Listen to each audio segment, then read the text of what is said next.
चलो फ्रेंड्स, आज हम बात करने वाले हैं एनर्जी के बारे में। ठीक है, तो यार एनर्जी में मेनली हमको खाली काइनेटिक और पोटेंशियल एनर्जी के बारे में बात करना है। ठीक है, तो स्टार्ट करते हैं पोटेंशियल एनर्जी से। पोटेंशियल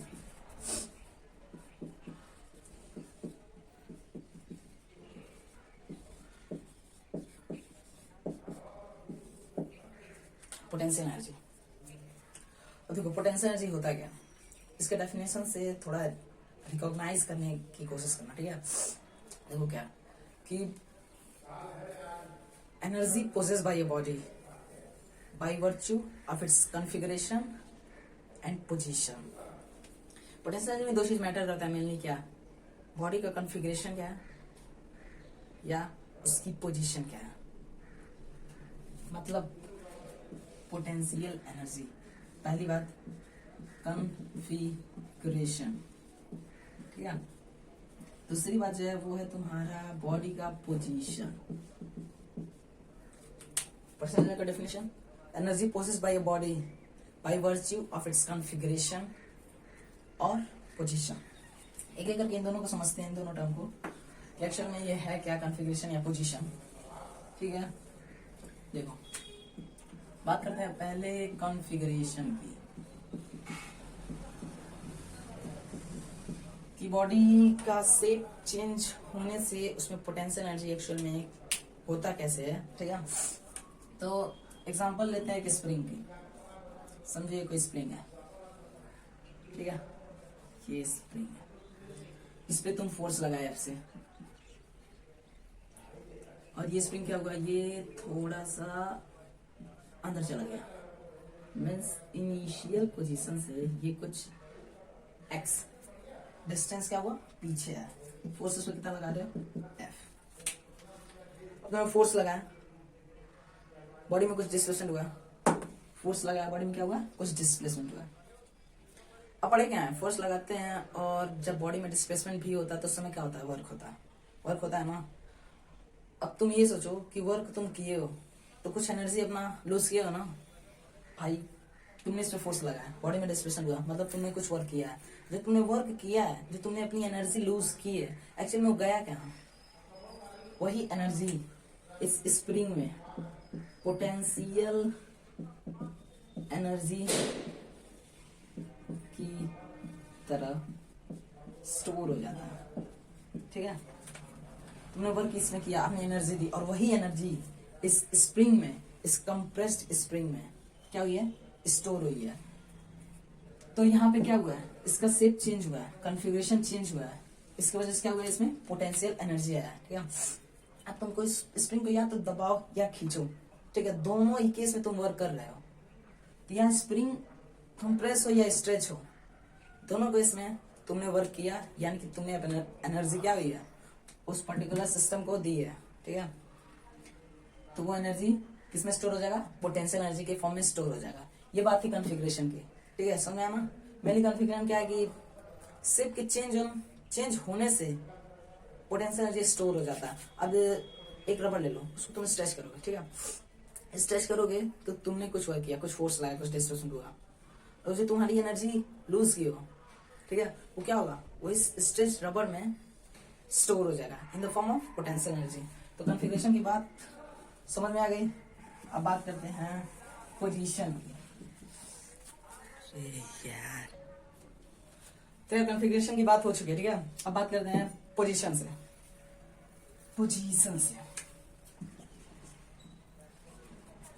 बॉडी के पोजीशन से उसके में पोटेंशियल एनर्जी कैसे आता है। ठीक है, अब देखो, समझो कि कोई बॉडी, एक बिल्डिंग है, यहाँ पे एक बॉडी रखी हुई है कुछ h हाइट पे, सरफेस से, और सरफेस से h हाइट पे रखी है। अब बॉडी जब किसी हाइट पे रखी हो या बॉडी किसी हाइट पे हो, उस समय उसमें पोटेंशियल एनर्जी स्टोर हो जाता है। ठीक है, मीन्स की बॉडी का पोजीशन भी मैटर करता है कि उसमें पोटेंशियल एनर्जी है कि नहीं। अगर बॉडी सरफेस पे है तो उसमें पोटेंशियल एनर्जी नहीं है, in the matter of position. अगर पोजीशन के हिसाब से देख रहे हो तो अगर ये हाइट इसकी नहीं है, कुछ हाइट है ही नहीं, तो इसकी पोटेंशियल एनर्जी क्या हो जाएगी, 0 हो जाएगी। अब बॉडी अगर को हाइट पे ऊपर ले जाओगे तो इसमें क्या होगा, एक पोटेंशियल एनर्जी स्टोर होगा। भाई तुम इसको ऊपर लेके गए हो तुमको, ठीक है, इस पे फोर्स लगाओगे, फोर्स लगाए हो, फोर्स लगा के ऊपर किए हो, ऊपर किए मतलब क्या, कुछ फोर्स भी लगाया और कुछ डिस्प्लेसमेंट भी हो रहा है, मतलब तुमने कुछ वर्क डन किया है। अब पीछे बात क्या है कि जब वर्क डन कर रहे हो तुम अपनी एनर्जी लूज कर रहे हो, तो आखिर वो एनर्जी जा किधर रही है, वही एनर्जी इस पर्टिकुलर ऑब्जेक्ट में स्टोर हो जा रही है। तुम बॉडी के यहाँ से उठाए, बॉडी के यहाँ से उठा के यहाँ किए, अब इस पे पोटेंशियल एनर्जी आ गया क्योंकि तुमने कुछ वर्क किया, कुछ फोर्स लगाया, कुछ डिस्प्लेसमेंट हुआ है। तो पोजीशन हाइट भी मैटर करता है कि बॉडी का पोटेंशियल एनर्जी क्या है। अब समझते हैं यार पोटेंशियल एनर्जी के टाइप्स। मेनली 2 टाइप्स हैं और शायद हमको उसमें एक ही टाइप्स इंपॉर्टेंटली पढ़ना है, ठीक है। देखो क्या, पहला जो है वो होता है तुम्हारा gravitational potential,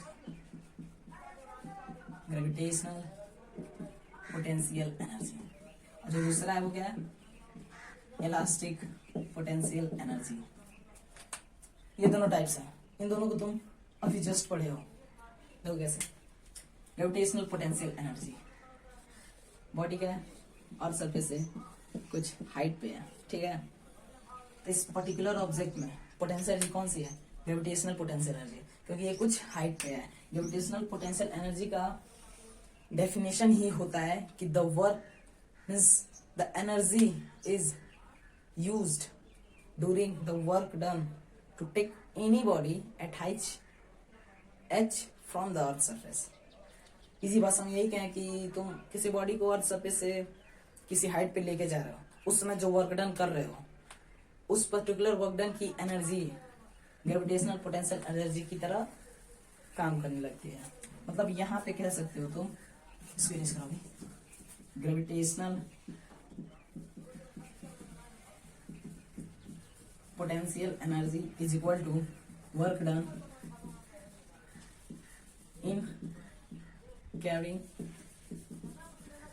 body at height h above earth surface। Gravitational potential energy कैसे डिफाइंड है कि बॉडी को अर्थ से h हाइट तक ले गए, उस समय जो भी वर्क डन किए हो, उस समय जितना भी एनर्जी तुमने लूज किया है या दिया है, वो किसमें चेंज हो गया, ग्रेविटेशनल पोटेंशियल एनर्जी में। इसका मेनली फॉर्मूला ये होता है, potential is equal to MU/mgh, ठीक है। इसका डेरिवेशन अभी देख रहे हैं कुछ देर में। तो ग्रेविटेशनल पोटेंशियल एनर्जी समझ में आया, ग्रेविटेशन क्या होता है, ग्रेविटेशनल पोटेंशियल एनर्जी किसी बॉडी को अगर h हाइट पे ले जा रहे हो, उस समय जो भी वर्क डन कर रहे हो वो किसमें चेंज हो जा रहा है, ग्रेविटेशनल पोटेंशियल एनर्जी। अब इलास्टिक पोटेंशियल एनर्जी की भी बात कर लेते हैं थोड़ा सा। ऐसे पढ़ना तो नहीं है लेकिन जानने में क्या लगता है। इलास्टिक पोटेंशियल एनर्जी, स्प्रिंग को तुम क्या किया, फोर्स लगाओ, लगाओ ना, क्या हुआ, कंप्रेस हुआ है ना, कंप्रेस हुआ है, कन्फिग्रेशन चेंज हुआ है। Elastic potential energy mainly configuration से ही रिलेटेड है, ठीक है, कि बॉडी को, अगर कोई बॉडी इलास्टिक बॉडी है, ठीक है, इसमें तो फोर्स लगा रहे हो या कंप्रेस या फिर स्ट्रेच कर रहे हो, कोई बाहर भी हो, बाहर के अगर तुमने पकड़ के स्ट्रेच किया है, ठीक है, तो उसमें क्या आ रहा है, इलास्टिक पोटेंशियल एनर्जी जनरेट हो जाएगा। तुमने कुछ फोर्स लगाया, कुछ डिस्ट्रीब्यूशन हुआ, इस पर्टिकुलर केस में इसमें क्या आ जाएगा, इलास्टिक पोटेंशियल एनर्जी आ जाएगा, ठीक है। तो इसमें कुछ बात करने वाले नहीं कि इलास्टिक पोटेंशियल एनर्जी में थोड़ा सा था। अब बात करते हैं U/mgh के बारे में। U/mgh, ठीक है, ग्रेविटेशनल पोटेंशियल एनर्जी। मैंने हमको यही पढ़ना है, किताबों में क्या दिया रहता है, क्या पोटेंशियल एनर्जी का फॉर्मूला क्या होता है, mgh। एक्चुअल में mgh इसका फॉर्मूला होता है, ग्रेविटेशनल पोटेंशियल एनर्जी का फॉर्मूला होता है।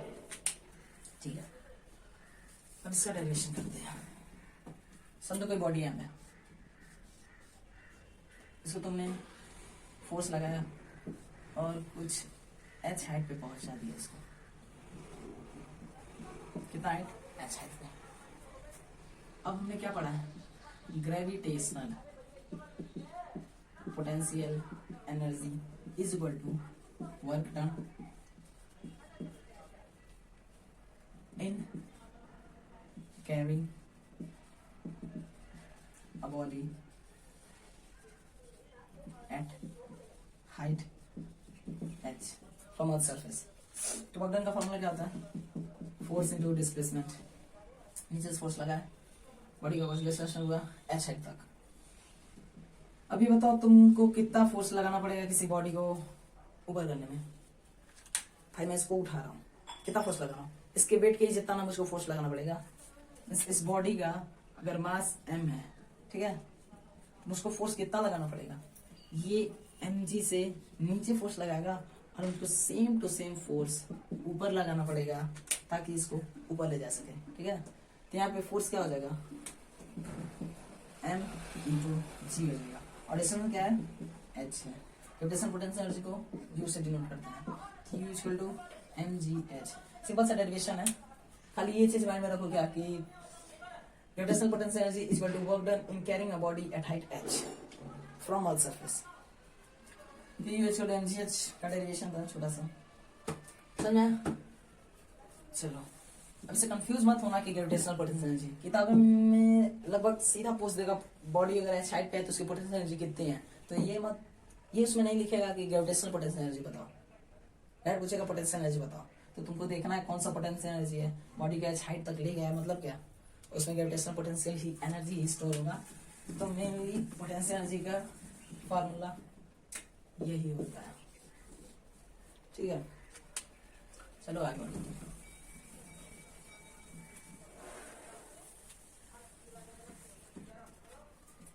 अब बात करते हैं काइनेटिक एनर्जी के बारे में।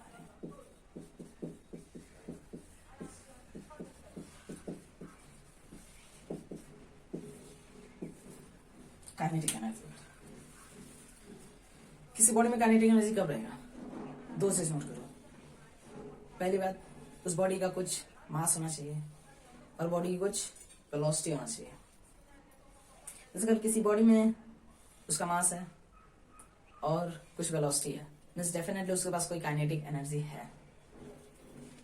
डेफिनेशन क्या होता है काइनेटिक एनर्जी का? Energy possessed by a body by virtue of it's motion.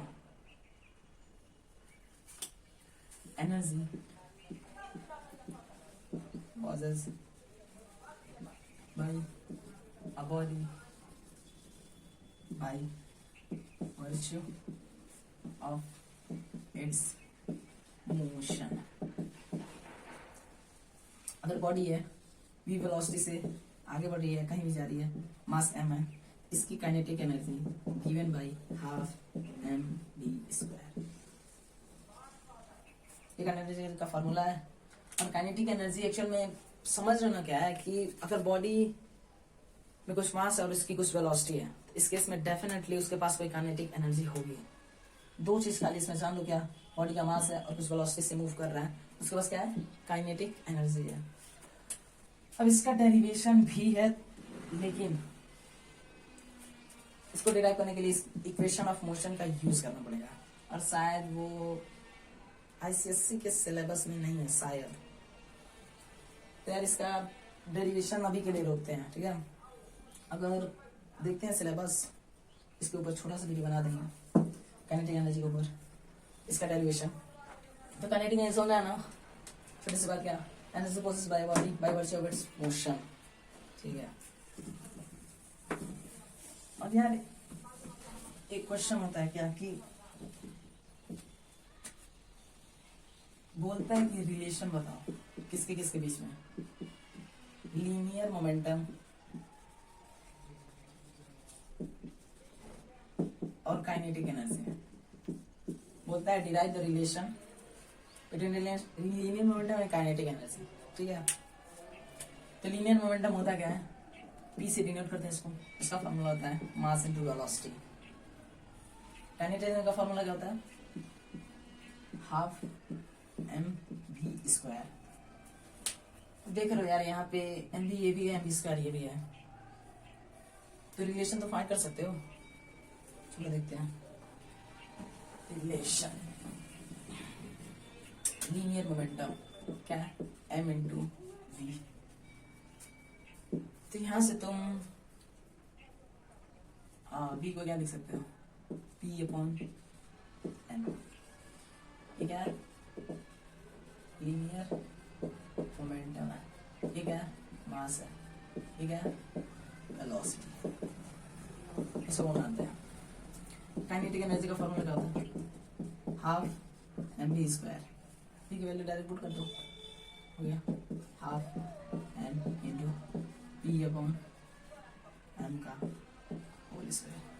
क्या होगा?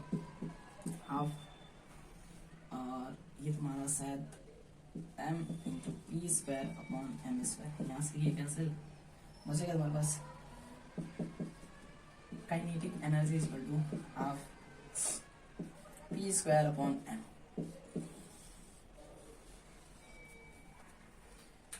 रिलेशन है काइनेटिक और पोटेंशियल, काइनेटिक और लीनियर मोमेंटम में। अब तुम क्या चाहते हो कि अगर कुछ यहाँ पे वेलोसिटी का टर्म रखना, तो क्या करना है? मास के यहाँ पे क्या कर सकते हो? यहाँ मास का छोड़ो, वेलोसिटी कितने लगाओ, क्या हो जाएगा? Mass equal to p upon v. Mass यहाँ पी अपॉन वी रखो इंटू वी स्क्वायर। समझ में? देखो ठीक है, in terms of mass kinetic और पोटेंशियल एनर्जी का रिलेशन है, जहाँ पे मास भी है बॉडी का, और तुमको वेलोसिटी लाना है तो कुछ नहीं करना है, सीधा सीधा क्या है कि यहाँ पे क्या करना है? वेलोसिटी लाना तुमको। वेलोसिटी का टर्म यहाँ पे मास ले लो, मोमेंटम क्या हो जाएगा? पी अपॉन वी हो जाएगा। काइनेटिक का फॉर्मूला तुमको मालूम ही है, half m v square. M की वैल्यू यहाँ पुट कर दो, आएगा क्या? Half p upon v into v square. ये से हमारा आएगा हाफ पी स्क्वायर, इसका नहीं होगा पी वी होगा। ठीक है, समझना?